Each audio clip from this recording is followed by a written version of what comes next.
Welcome to Echoes of the Past, where history isn't just old, it's oddly fascinating. From forgotten facts to bizarre backstories, we dig into the dusty corners of time So you don't have to. I'm Jody Lynn, your amateur historian and full-time trivia hoarder. And I'm F. Ryan, here for the facts and the fun.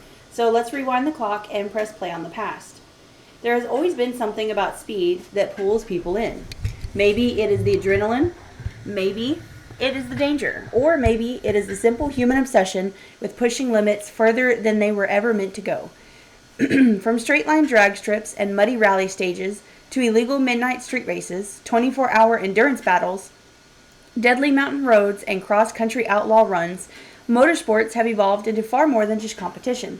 They become culture, rebellion, engineering, and survival all at the same time. Tonight, we are diving headfirst into some of the most intense forms of racing ever created, the stories behind them, and the people who risk everything for them, and the reason humanity keeps coming back to the edge of control no matter how dangerous it gets. Long before drag racing became a polished motorsport with packed grandstands, corporate sponsors, and million-dollar machines, it started in the simplest way possible. Two people lining up beside each other and asking one question: who is faster? The roots of drag racing stretch back almost as far as the automobile itself, but the version people recognize today really exploded after World War II. Young veterans came home from the war with mechanical skills, adrenaline still pumping through their veins, and a fascination with speed. Airfields left behind from the war became perfect proving grounds because they offered long, straight stretches of pavement where racers could push cars harder than ever before. At first it was rough, chaotic, and mostly unofficial. Hot rods built in garages would roar down abandoned runways while crowds gathered around to watch engines scream and tires smoke. But as the sport grew, organizers realized that if drag racing was going to survive, it needed structure. That structure arrived in 1951 when Wally Parks founded the National Hot Rod Association. The NHRA transformed drag racing from scattered street contests into a legitimate motorsport with rules, safety regulations, organized tracks, and official timing systems. That change shaped the entire culture of drag racing. Instead of racing through city streets at midnight, racers now had places built specifically for speed. Tracks introduced the famous Christmas tree starting lights, electronic timing systems, and measured distances that became standard across the sport. The classic quarter mile became the legendary benchmark, though shorter eighth-mile races and 1,000-foot formats later became popular as cars grew unbelievably fast. What made drag racing unique compared to other motorsports was its brutal simplicity. There are no winding corners, pit strategies, or endurance tactics. Everything comes down to a few explosive seconds. Drivers launch from a dead stop, fighting for traction while trying to control machines that can generate absurd levels of horsepower. In top fuel racing, especially the acceleration is the most difficult to comprehend. Modern dragsters can reach over 300 miles per hour in less than 4 seconds, faster than many fighter jets accelerate on takeoff. The race is almost over before the crowd fully processes what happened. That's a typo in there. The race is over almost. Oh no, I just read it wrong. Okay. I'm just slow. As the sport evolved, different classes of cars emerged, each with its own personality. Top fuel dragsters became the monsters of the sport. Long skeletal rockets powered by nitromethane burning engines. Funny cars followed, looking vaguely like production cars stretched over tube chassis while exploding down the track with flames shooting from the headers. Pro stock cars focused more on precision and engineering, while motorcycle drag racing added another level of danger and spectacle. The technology advanced at a terrifying pace. Early drag races were basically modified street cars, but eventually purpose-built machines appeared that completely changed the sport. Racers like Don Garlitz revolutionized dragster design with rear-engine layouts. After horrific crashes showed how dangerous front-engine dragsters can be, cars became lower, lighter, and more aerodynamic. Engines became supercharged, monsters capable fucking shit of producing thousands of horsepower. Some racers even experimented with rocket-powered dragsters, pushing the limits of what people considered remotely safe. But drag racing was never just about engineering. It carried an attitude with it, loud, rebellious, and deeply American. The culture surrounding it became tied to hot rods, muscle cars, leather jackets, garage mechanics, and weekend racers who poured every dollar they had into going just a little bit faster. Unlike some forms of motorsport that felt distant or elitist, drag racing stayed connected to ordinary people. Someone could drive their car to the track, race it all night, and drive it home afterwards. That accessibility helped create one of drag racing's most interesting formats, bracket racing. In bracket racing, victory is not always about having the fastest car. Drivers predict or dial in how quickly they think their car will complete the run. The slower car actually gets a head start, and the winner becomes the racer who performs most consistently without going faster than their prediction. This completely changed the psychology of racing. Instead of pure horsepower deciding everything, reaction time, discipline, and consistency became equally important. A modest weekend car could theoretically beat a much faster machine if the driver stayed more precise. Over the decades, drag racing grew into a worldwide phenomenon. Organizations formed across Australia, Europe, and New Zealand, while American drag racing became deeply woven into car culture. Movies, television shows, video games, and street racing culture all borrowed heavily from drag racing style and energy. Modern audiences especially helped revive interest through shows like Street Outlaws, which brought underground-style drag racing back into mainstream entertainment. Even with all the fame and evolution, though, the heart of drag racing never really changed. It is still fundamentally about human beings trying to tame raw speed in the shortest possible burst of chaos. The burnout smoke, the violent launch, the scream of engines, and the split-second finish line rush all connect modern racers to the same feelings those early post-war hot rodders chased on abandoned airstrips decades ago. That is probably why drag racing continues to fascinate people. It strips motorsport down to its most primal form. 2 lanes, 2 drivers, 1 straight line. No distractions, no excuses. Just pure acceleration and the constant pursuit of going faster than anyone thought possible. Drag racing is pure chaos in a straight line. It's all about explosive acceleration, reaction times, and surviving a few violent seconds of speed. But eventually, racers and fans started asking a different question. What happens when the road refuses to stay straight? And what happens when speed has to survive mud, snow, cliffsides, forests, deserts, and roads so narrow that one mistake sends you into a ravine? The question gave birth to rally racing. Instead of 2 cars lined up side by side on a prepared strip of pavement, rallying threw drivers into the wilderness itself. The roads were unpredictable, the weather could change in minutes, and survival became just as important as speed.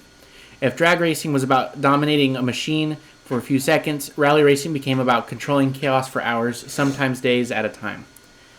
Rally actually traces its roots back to the various early days of the automobile.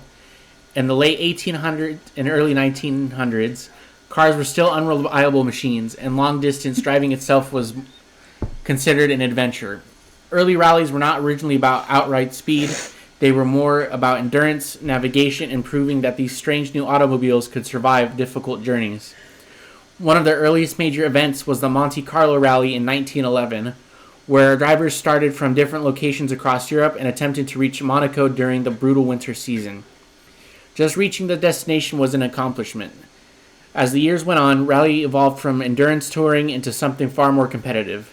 Drivers were no longer simply trying to finish the route, they were now racing against the clock.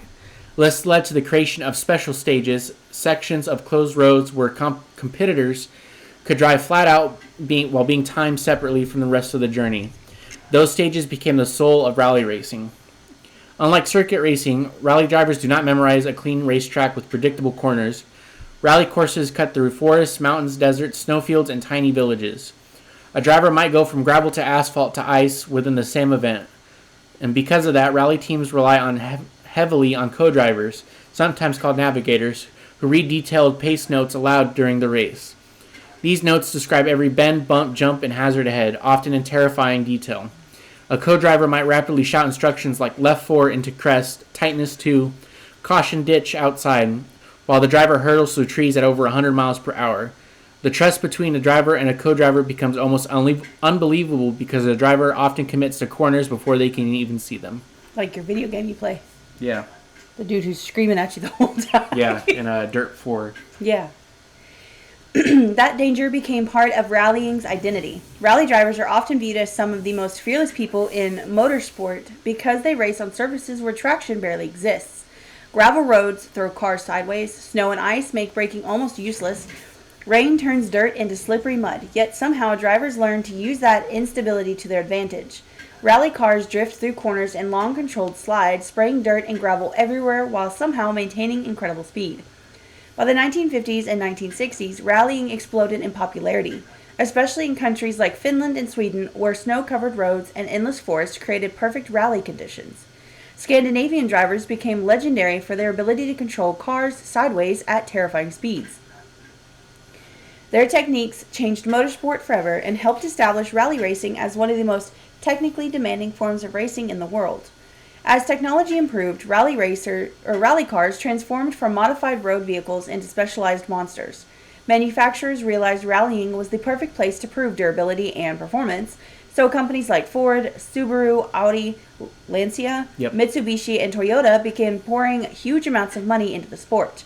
The rise of all-wheel drive systems completely changed rally racing, especially during the infamous Group B era of the 1980s. Group B became legendary for both brilliance and horror. The rules allowed manufacturers almost unlimited engineering freedom, leading to cars producing absurd amounts of horsepower while weighing incredibly little. Machines like the Audi Quattro, Peugeot 205 T16, and the Lancia Delta S4 became borderline uncontrollable rockets on dirt roads. Crowds stood inches away from the course as cars blasted through at insane speeds. The sport became wildly dangerous, and after several fatal crashes involving both drivers and spectators, Group B was eventually banned in 1986. Even today, many fans still view it as the most extreme era in rally history. From those ashes, modern rallying became more regulated but no less impressive. In 1973, the World Rally Championship, better known as the WRC, officially began and turned rallying into a global motorsport series. Events now take place across multiple countries and surfaces, from the icy roads of Sweden to the rough gravel stages of Kenya and the mountain asphalt roads of Monte Carlo. Each rally tests drivers differently, meaning champions must master nearly every driving condition imaginable. Rallying also split into multiple forms over time. Off-road rally raids like the Dakar Rally pushed endurance to insane levels by sending competitors across deserts and remote wilderness for thousands of miles. Meanwhile, rallycross combined rally techniques with short wheel-to-wheel races on mixed dirt and pavement tracks, creating an aggressive and spectator-friendly format. But despite all the different branches of the sport, the heart of rally never changed. It is still about man, machine, and terrain fighting against each other at the same time. Unlike traditional racing, rally feels unpredictable and alive. Drivers can now fully control the environment. They adapt to it in real time. Every jump, every blind corner, every patch of mud or ice becomes part of the battle. The unpredictability is exactly why rallying continues to fascinate people. Drag racing delivers raw acceleration, circuit racing delivers precision, rally delivers survival. It is the motorsport stripped away from the polished stadiums and thrown into nature itself, where drivers race through storms, forests, deserts, and darkness armed only with instinct, skill, and the voice of a co-driver shouting directions into chaos.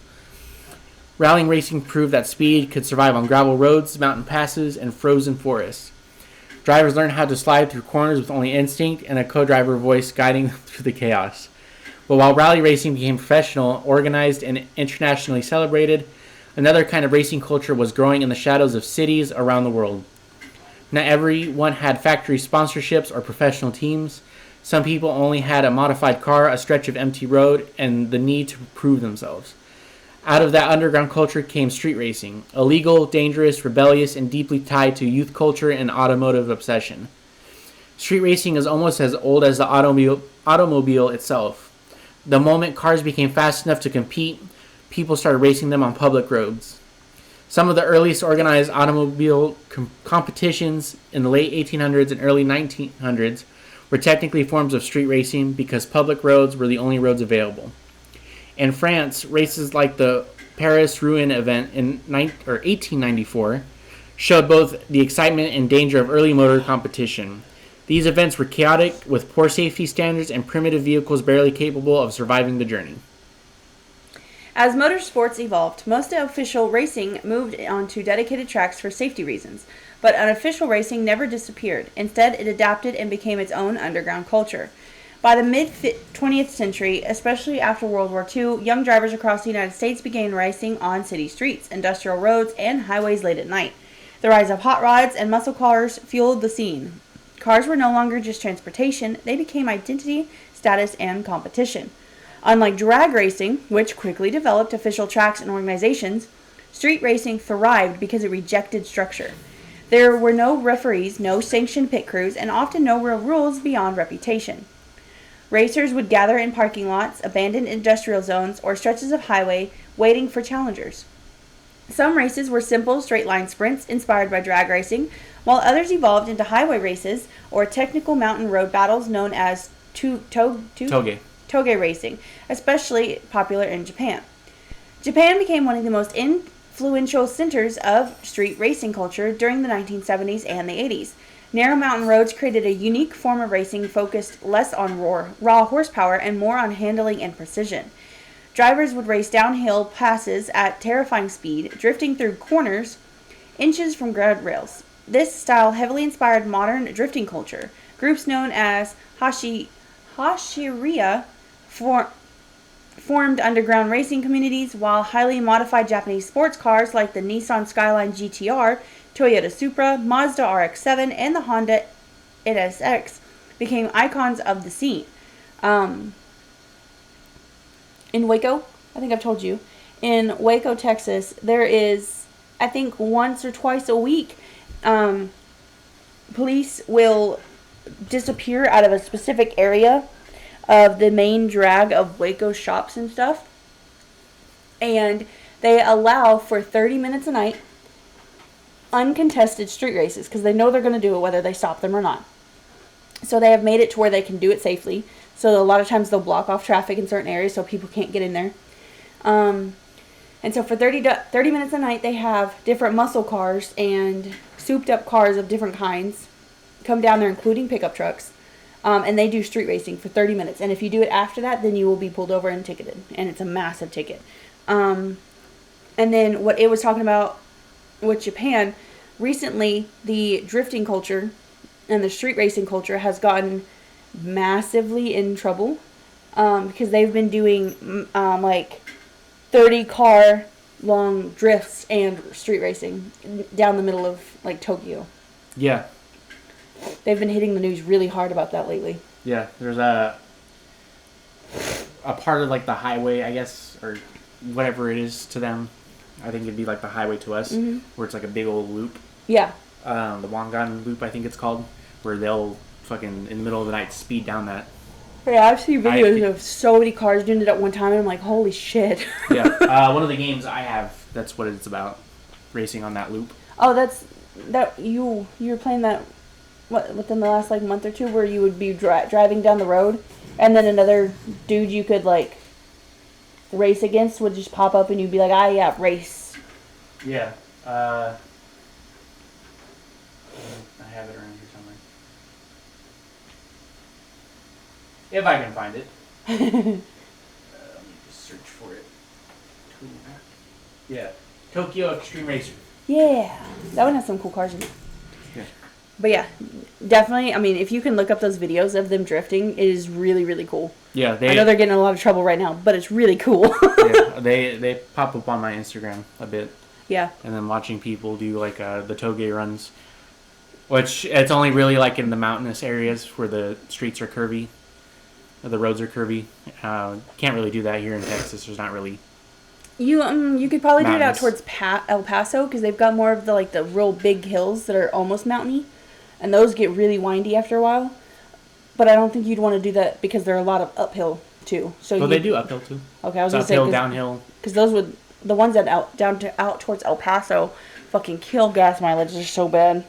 Yeah. Yeah. They do all kinds of whack shit. It's crazy. Was it my turn? I got one more. Meanwhile, in the United States, street racing culture exploded alongside the import tuning boom of the 1990s. Earlier generations focused heavily on American muscle cars, but younger racers increasingly embraced lightweight Japanese imports that could be modified cheaply for massive performance gains.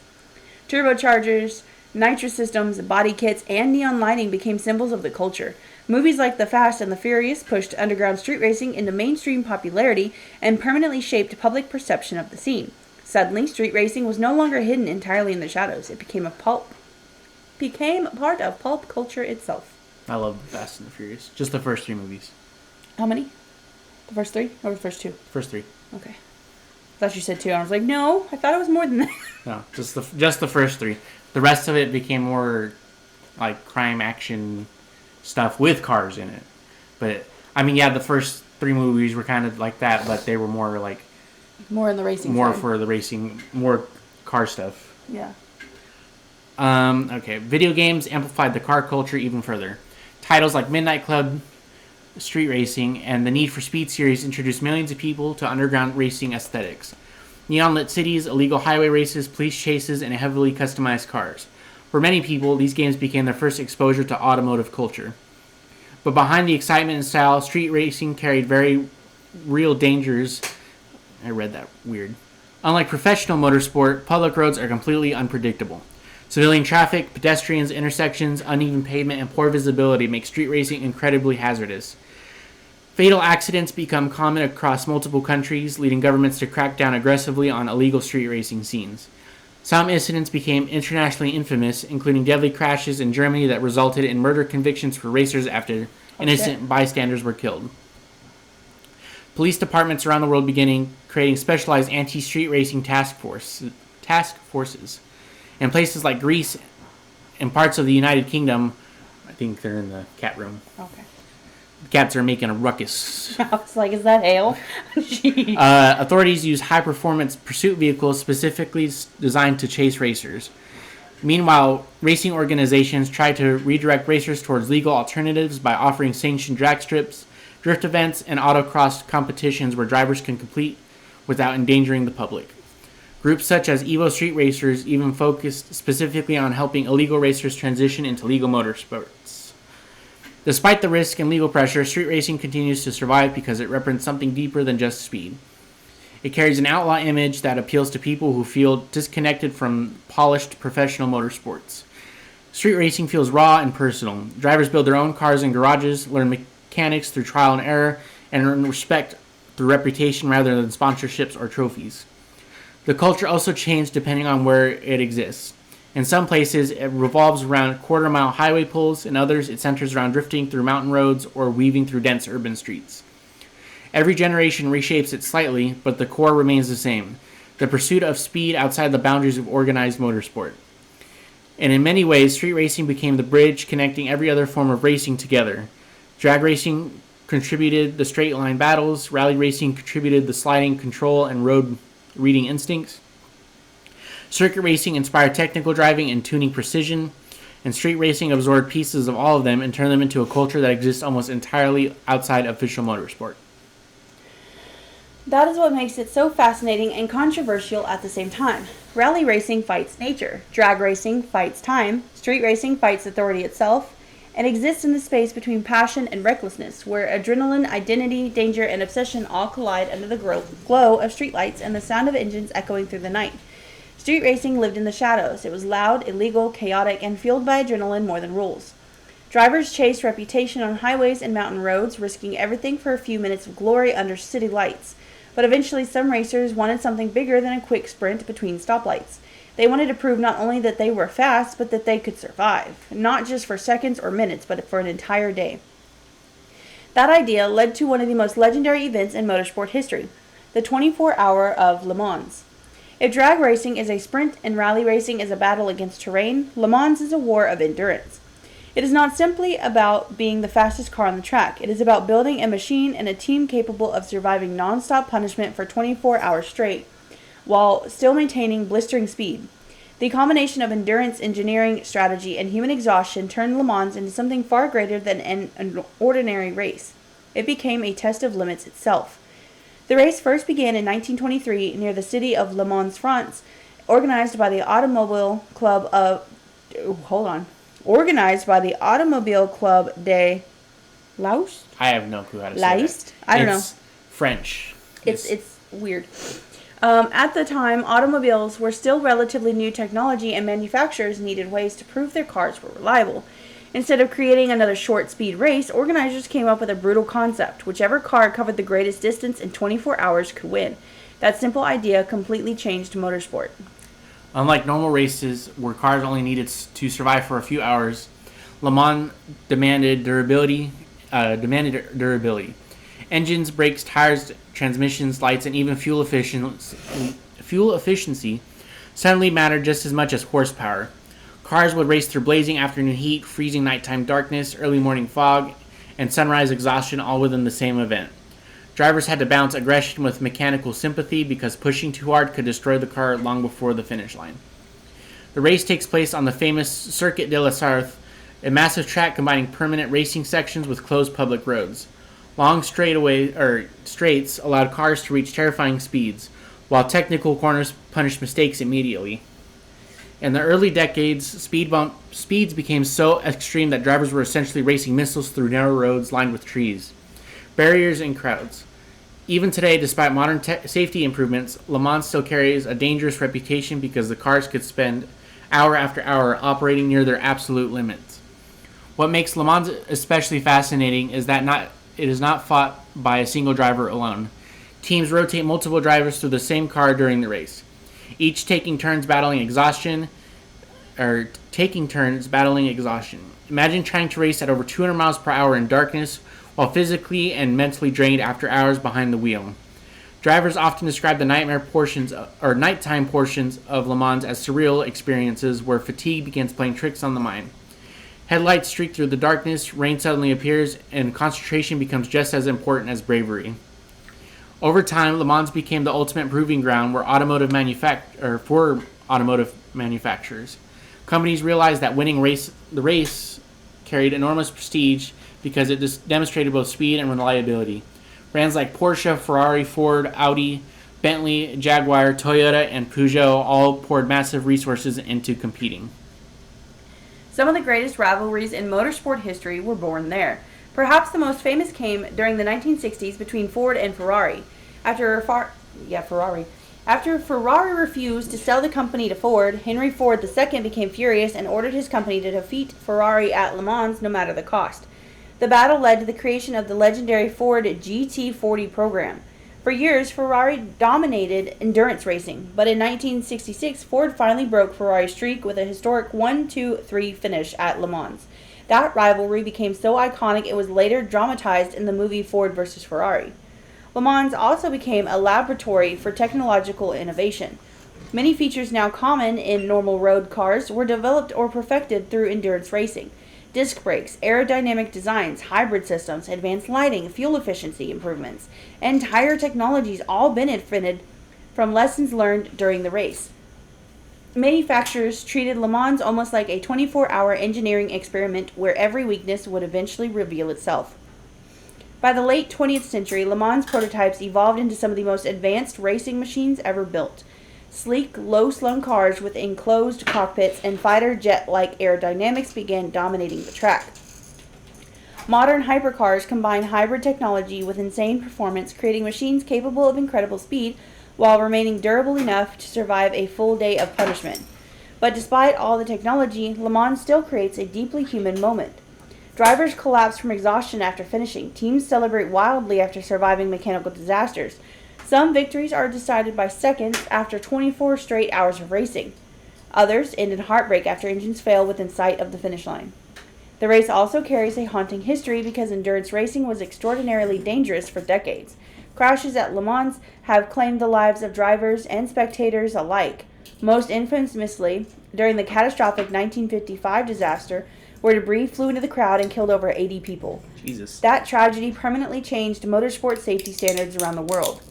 Even so, the danger remained part of the race's identity for generations.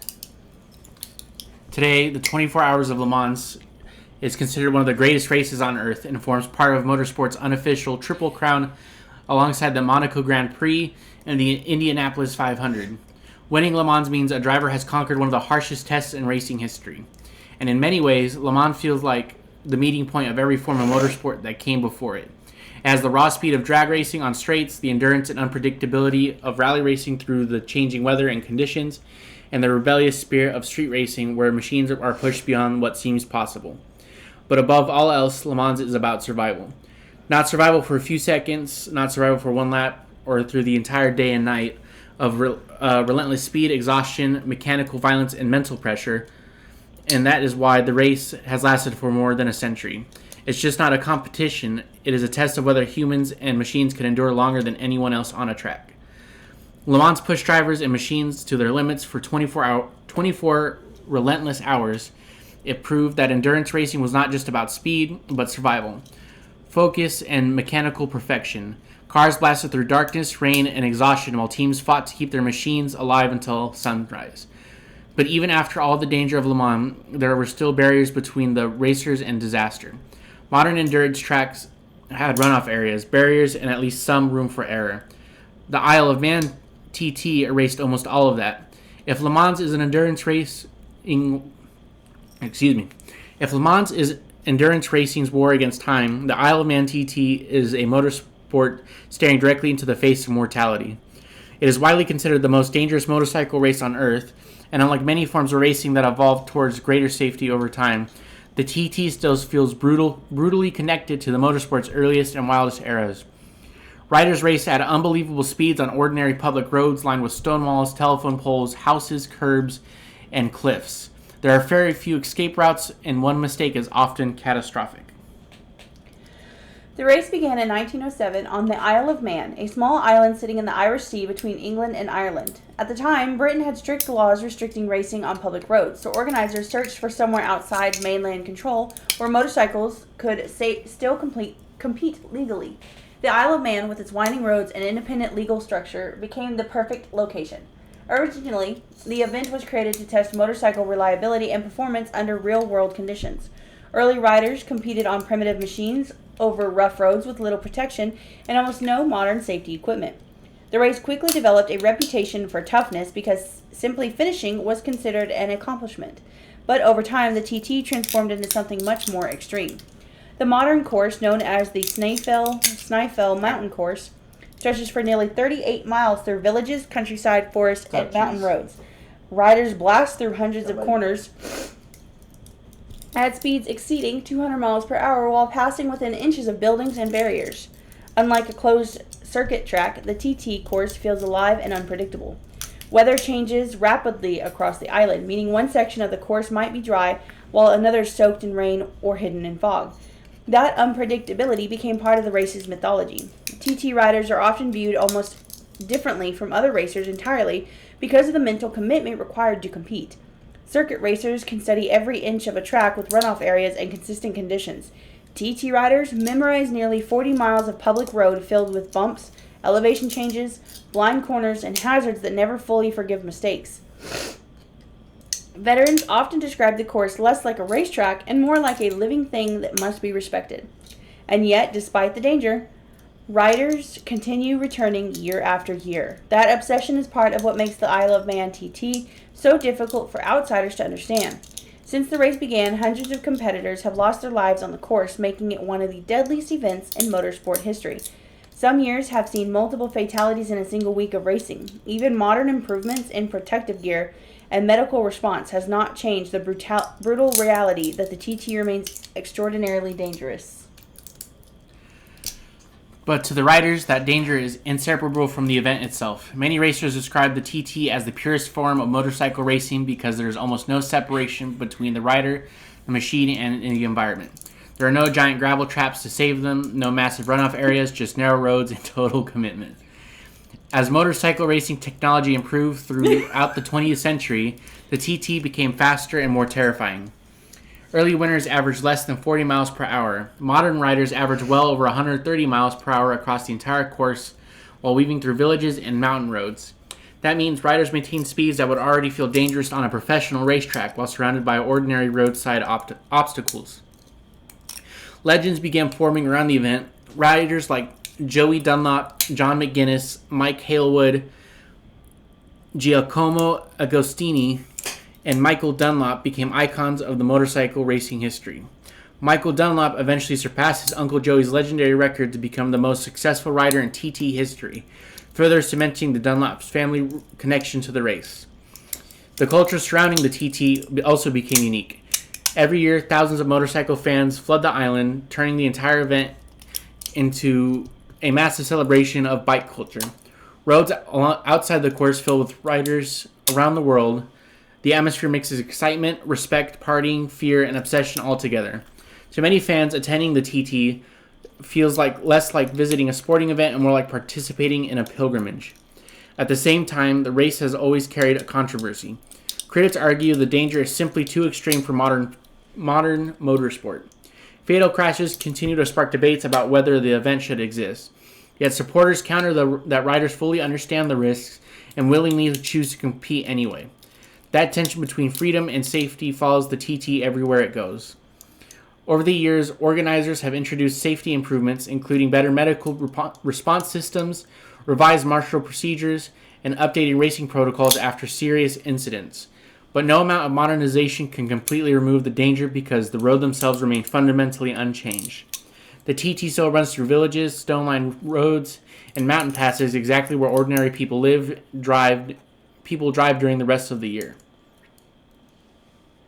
And honestly, that what makes the Isle of Man TT feel almost unreal compared to every other form of motorsport. Drag racing is about explosive acceleration, rally racing fights terrain and weather, Le Mans tests endurance and engineering, but the Isle of Man TT strips everything down to courage itself. Riders launch themselves across public roads at impossible speeds, knowing there may be no recovery if something goes wrong. That is why the TT fascinates people even outside motorcycle culture. It feels like a surviving piece of motorsport's forgotten past, a time when racers accepted danger as part of the sport instead of something that could ever truly be eliminated. It is terrifying, controversial, awe-inspiring, and deeply human all at once. Because of the Isle of Man TT, the race is not just against other riders, it is against fear itself. The Isle of Man TT represents the edge of what humans are willing to risk for speed. Riders blast through villages and mountain roads knowing that a single mistake could be fatal. It is raw, terrifying, and deeply personal. Man and machine against fear itself, but even the TT still has one thing separating it from complete lawlessness: a closed course, organized timing, and official racers. Then there is the Cannonball Run. The Cannonball Run took the rebellious spirit of street racing and stretched it across an entire continent. No closed course, no track barriers, no official sanctioning body, just drivers attempting to cross the United States as fast as possible on ordinary public roads while avoiding police, traffic, exhaustion, mechanical failure, and sometimes common sense itself. If Le Mans is endurance racing and the Isle of Man of TT is survival on two wheels, the Cannonball Run becomes the ultimate outlaw road race, a test of speed, planning, nerve, and absolute disregard for traffic laws. The origins of the Cannonball Run trace back to legendary endurance driver Erwin Cannonball Baker, one of America's earliest long-distance racing heroes. Baker, or is it Baker or Backer? It's probably Baker. Where? Well, how do you pronounce his name? Baker. Because I've also heard. Okay. Spent the early 20th century setting cross-country speed records on motorcycles and in cars, becoming famous for driving coast to coast at astonishing speeds for the time. In 1933, he drove from New York to Los Angeles in just over 53 hours, a feat that seemed almost impossible during the era of primitive roads and unreliable vehicles. Decades later, automotive journalist Brock Yates revived the spirit of Baker's runs for a very different reason. During the early 1970s, America introduced the nationwide 55-mile-per-hour speed limit during the fuel crisis. Yates hated it. He viewed the limit as restrictive, unrealistic, and a symbolic of government overreach into car culture. So in 1971, he organized what became known as the Cannonball Baker Sea to Shining Sea Memorial Trophy Dash. The concept was absurdly simple. Start on the East Coast, finish on the West Coast, and get there as fast as possible. That was basically the only rule. I have seen some of these cars go through our area before. Really? Yeah. I've seen, I think, 3 different ones so far. When I lived in Killeen the first time back in 2017, there was one, I think number 17, and it was going through Killeen, and I was like, what the fuck, why do they have numbers on their car? And that's when I was told that it's called the Gumball Race, not the Cannonball Race. Yeah. That's why I'm like, it's the Gumball. I was wrong. Drivers could choose any route, any car, and any strategy they wanted. Competitors raced from New York City, often starting at the famous now Red Ball Garage in Manhattan, all the way to California, typically ending in Portofino Inn in the Redondo Beach. From the beginning, the event attracted exactly the kind of people you would expect. Professional racers, journalists, mechanics, thrill seekers, and competitive lunatics all showed up with wildly different vehicles and strategies. Some teams used Ferraris and Jaguars built for speed. Others attempted the run in Cadillacs, vans, or disguised vehicles designed to avoid police attention. Brock Yates himself competed alongside legendary racer Dan Gurney in the Ferrari Daytona during the first official run in 1971, finishing in just under 36 hours and smashing Baker's old record. What made the Cannonball Run legendary was not just speed, but the creativity. Teams disguised as ambulances, police vehicles, and even medical transports. Drivers installed massive hidden fuel tanks so they could drive for hours without stopping. Which is highly illegal just by itself. Spotters monitored police activity ahead of racers. CB radios, radar detectors, scanners, and eventually GPS systems became critical tools. Winning the Cannonball Run was never just about horsepower. It was about strategy, deception, endurance, and keeping your composure while driving at insane speeds across thousands of miles. By the way, if you're hearing what sounds like creaking, we got a 3D printer and our first model just came out, and so we're both like passing it between each other as we're doing our sections to pull all of the things out. I added supports were probably not needed. Yeah, one of them's on the floor right now. Yeah. It looks really cool. It's a little tiny boat and it's adorable. Yeah, it's just supposed to test your printer. I don't know. So, sorry about that. I don't know what this line is though on the side. It's not on this side. I don't know. Oh, maybe that's where it went like this. Maybe. Anywho, sorry guys. By the late 1970s, the race had become almost mythological within automotive culture. The final official Cannonball race in 1979 drew dozens of teams and inspired the famous 1981 movie, The Cannonball Run, starring Burt Reynolds. The movie exaggerated the event into a chaotic comedy full of supercars, outrageous disguises, and celebrity racers, but underneath the humor was a real outlaw racing culture that genuinely existed. Eventually, Brock Yates ended the official races because he feared someone would be killed. The increasing attention, larger participation lists, and growing recklessness worried him, but stopping the official event did not stop the idea itself. The Cannonball simply went underground. Modern cannonball attempts are no longer organized races with large groups leaving together. Instead, they are usually individual record attempts performed secretly by small teams trying to beat the standing coast-to-coast time. The route remains mostly the same, New York to Los Angeles, as fast as humanly possible. Technology changed everything. Modern teams use encrypted communications, live traffic data, and aircraft spotters in some cases. Thermal imaging, advanced radar detection systems, and heavily modified high-speed cars capable of cruising at triple-digit speeds for hours at a time. Some cars carry auxiliary fuel tanks large enough to avoid stopping almost entirely. During the COVID-19 lockdowns in 2020, empty highways created conditions that allowed cannonball records to fall rapidly, with some teams averaging over 100 miles per hour across the entire country. That period reignited controversy surrounding the cannonball culture.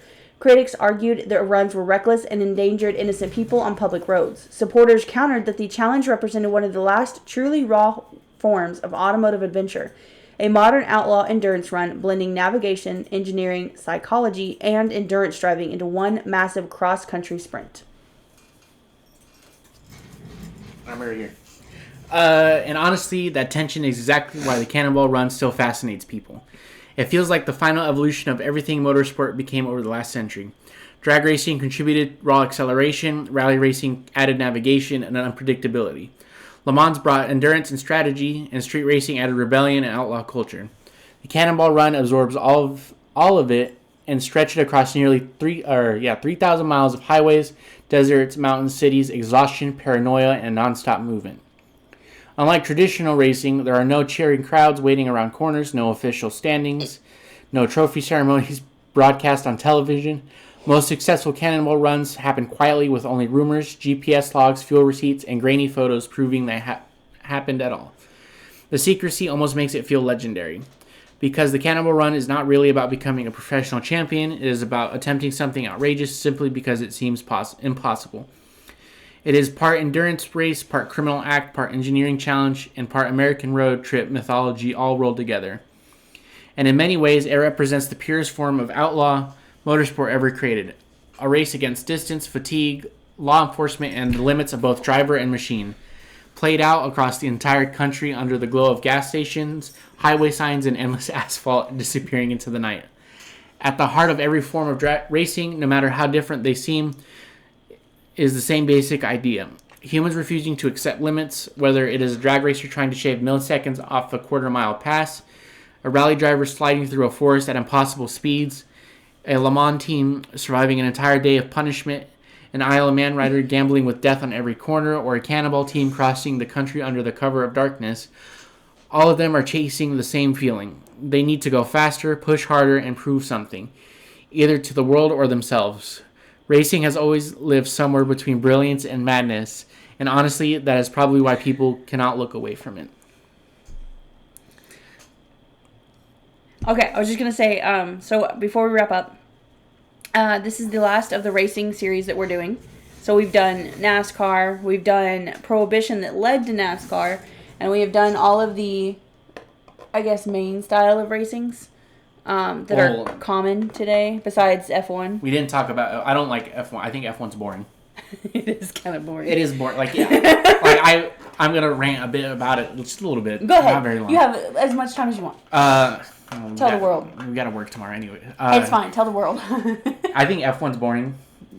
Now, because, one, all the cars are pretty much the same. It's just pick your flavor of brand. Retard. And then, like, all you ever really see is, like, the same, like, 4 or 5 popular or, like, successful drivers all over the place.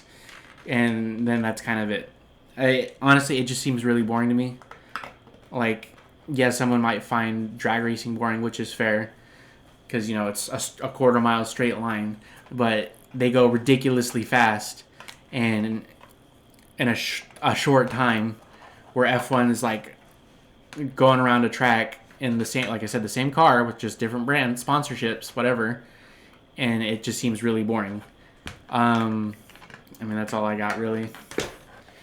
Do you have anything else you would like to add about any of these races that maybe I didn't cover in my research? Or anything else you'd like to add? There is a ton of racing movies and video games, so we didn't want to hit on all of them because otherwise we'd be here for like an hour and a half. So there's that. Yeah, I mean, movies about racing and video games about racing have pretty much been around since the media was there. Yeah. Like racing, or the Fast and the Furious and Burnout 3 were the games that, or movie and game that got me into the idea of wanting to race cars. Yeah, the Burnout games, Midnight Club series, that's not in production anymore. Need for Speed, it's pretty good too. Movies, the Fast and the Furious is the biggest one, I think. There was the Ford versus Ferrari movie. There's like plenty of B movies that are not very good that are also about racing. Some of the Grease movies are about racing. And then like the birth of the internet and people recording themselves doing things, you can find plenty of clips of people doing that toge racing, or people just driving fast on the street, or you can watch people like professional people on the track, people vlog themselves building their cars. It's a huge culture. It's a lot, yeah.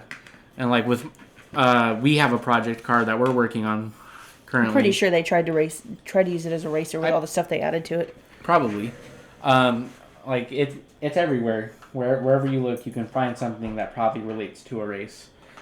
Whether it's, you know, cars, motorcycles, car shows, or like even things that are not cars, you know, like boat races, airplane races. The boat races get insane. Yeah.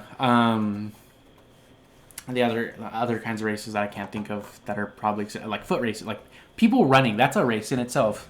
And everybody just wants to go fast. Yeah. People like to. Humans want to go fast. People like that adrenaline. It's just interesting, I guess. I feel like everybody just chases their own speed of adrenaline. Yeah. Like people like to skydive. People like to race cars. I want to go bungee jumping and skydiving so bad. People, I will not do that with you. That's a Which one? Both. That's a you thing. You can do that, not me. Oh, come on. No. You can be like that. Listen, I have something to tell you. I still have something to tell you. Let me tell you something. Yeah. You could be that guy. No. Yeah, racing's everywhere, no matter where you look. They have skydive racing. Who can get to the ground the fastest and the safest? Yeah. That's fucking wild. Yeah, like I said, racing's everywhere, so and wherever you look, you'll probably find something. All right, well, you ready to end this one? Sure. Thanks for wandering through history with us on Echoes of the Past. If you liked what you heard, subscribe, rate us, and tell that one friend who still quotes fun facts at parties. And remember, history may repeat itself. But we promise not to. See you in the next Echo.